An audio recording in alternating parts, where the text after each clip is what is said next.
បាទសួស្តីបងអញ្ចឹងវីដេអូទី1នេះខ្ញុំនឹងថតពីរបៀប assign survey ទៅកាន់ batch នៅក្នុងកម្មវិធី Skill Watcher អញ្ចឹងបងទាំងអស់គ្នាចូលមកដល់គឺចូលមកក្នុង survey បាទអញ្ចឹងនៅពេលមកដល់ survey ហើយដោយសារតែខាង team របស់បងហ្នឹងបានរៀបចំទៅលើ survey មួយដែលមានឈ្មោះ trainee certification ហើយនៅក្នុងហ្នឹងគឺវាមាន survey មួយបាទអញ្ចឹងដោយសារតែបងមានរៀបចំ prepare survey រួចហើយអញ្ចឹងបងអត់ចាំបាច់ទៅធ្វើវាឡើងមកវិញទេអញ្ចឹងពេលដែលបងចូលទៅកន្លែងបាច់នេះមកបន្តមកទៀតបងរើសថាបងចង់ឲ្យបាច់មួយណាដែលធ្វើ survey មួយហ្នឹងអញ្ចឹង example ថាខ្ញុំជ្រើសយកបាច់ដែលមាន ID 527នេះដើម្បីធ្វើការ testing ជូនបងមើល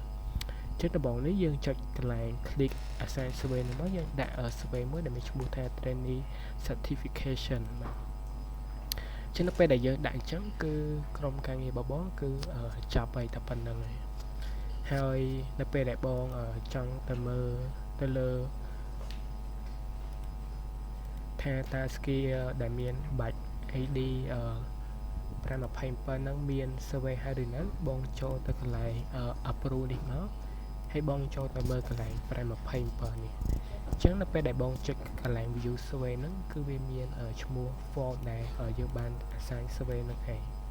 បាទហើយយើងអាចចុចទៅលើ QR code នេះដើម្បីgenerate យក TP ករណី TP គាត់មានបញ្ហាគាត់អាចទាញយក QR code ដោយខ្លួនឯងបានបងអាចទាញយកជូនគាត់តែបើអត់ទេគឺគាត់អាច log in យកខ្លួនឯងបានហើយមួយទៀតបងចង់ដឹងថាតើ survey ហ្នឹងមានសកម្មភាពប៉ុន្មានអ្នកដែលធ្វើហើយបងចុចទៅលើ training នេះអញ្ចឹងបច្ចុប្បន្នអត់មានទេ